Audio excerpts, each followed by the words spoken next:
नमस्कार विद्यार्थियों, हम अपने पिछले लेक्चर में हॉब्स के वैचारिक दर्शन के विभिन्न पक्षों को पढ़ रहे थे, जिसमें लास्ट टाइम हम उस हॉब्स के संप्रभुता संबंधी विचारों का अध्ययन कर चुके हैं। आज हम हॉब्स के व्यक्तिवादी विचारों के बारे में जानने की कोशिश कर रहे हैं। हॉब्स के चिंतन एवं सामाजिक समझौते में निहित व्यक्तिवादी तत्व को हम निम्न बिंदुओं के रूप में देख सकते हैं। पहला, हॉब्स के चिंतन का केंद्र व्यक्ति है। व्यक्तिवाद की तरह हॉब्स के समस्त राजनीतिक चिंतन का केंद्र भी व्यक्ति है।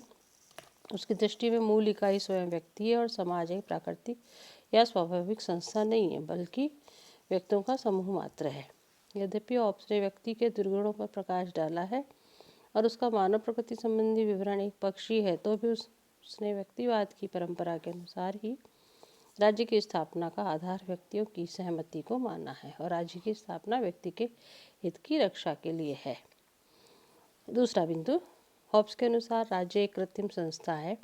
व्यक्तिवाद की भांति ही हॉब्स ने भी राज्य को दैवी संस्था अथवा प्राकृतिक संस्था नहीं माना है, अपितु उसने व्यक्तिवाद की परंपरा के अनुसार राज्य को व्यक्तियों द्वारा निर्मित संस्था माना है।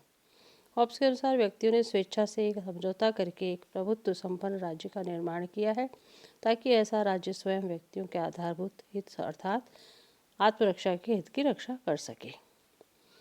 हॉब्स के अनुसार राज्य साधन है और व्यक्ति साध्य। हॉब्स ने समस्त समग्रतावादी राजनीतिक विचारधाराओं के रूप में साध्य और व्यक्ति के बीच के अंदर एक लिंक बताने की कोशिश की है। हॉब्स के अनुसार व्यक्तियों ने राज्य का निर्माण एक सुनिश्चित उद्देश्य से किया है। यदि राज्य इस उद्देश्य की पूर्ति नहीं करता, अर्थात साधन की जगह स्वयं साध्य बन जाता है, तो ऐसे राज्य का न तो कोई महत्व नहीं उपयोगिता।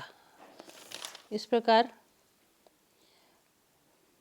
राज्य और शासन के बीच में, समाज और शासन के बीच में, शासन का मूल्य इस बात पर निर्भर करता है कि वह क्या करता है और शासन के लाभ सुनिश्चित है। वे शांति, सुख, निजी सुरक्षा और संपत्ति की सुरक्षा के रूप में वास्तविक दिख पड़ते हैं। अगला बिंदु, हॉब्स व्यक्ति को शासन के विरोध का भी अधिकार देता है। यद्यपि हॉब्स ने निरंकुश सर्वोच्च शक्ति संपन्न संप्रभु अथवा शासन के विचार को स्वीकारा है, किंतु उसने व्यक्ति के आत्मरक्षा के प्राकृतिक एवं आधारभूत अधिकार को संप्रभु से भी अधिक महत्वपूर्ण माना है। अतः उसका मत है कि शासन व्यक्ति की रक्षा करने में जब असमर्थ है अथवा व्यक्ति के आत्मरक्षा के अधिकार का उल्लंघन करता है, तो व्यक्ति को संप्रभु का विरोध करने का अधिकार प्राप्त होता है, क्योंकि यही एकमात्र अधिकार है जिसकी रक्षा के लिए ही समझौते द्वारा संप्रभु के शासन को स्वीकार किया गया है। इसके साथ ही अगला बिंदु, हॉब्स ने व्यक्ति के समानता का समर्थन किया है। हॉब्स ने व्यक्तिवादी विचारधारा की तरह ही व्यक्तियों को परस्पर समान माना है।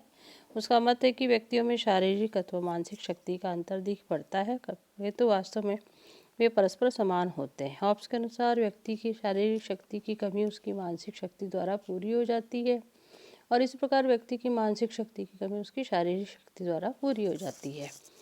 यह उल्लेखनीय है कि हॉब्स के बाद के व्यक्तिवादियों ने व्यक्ति की समानता को स्वीकारते हुए लोकतांत्रिक शासन का समर्थन किया, किंतु हॉब्स ने व्यक्ति की समानता में तो विश्वास किया, किंतु लोकतांत्रिक शासन में नहीं।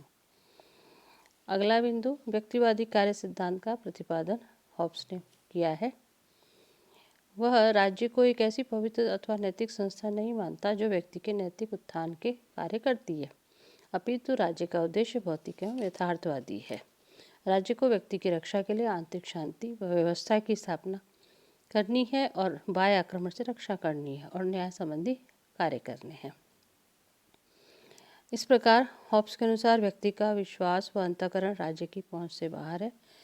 इसका सामान्य अर्थ है कि वे व्यक्तिगत जीवन में धार्मिक स्वतंत्रता को स्वीकार करता है यदि वह सार्वजनिक शांति व व्यवस्था के लिए संकट उत्पन्न नहीं करता।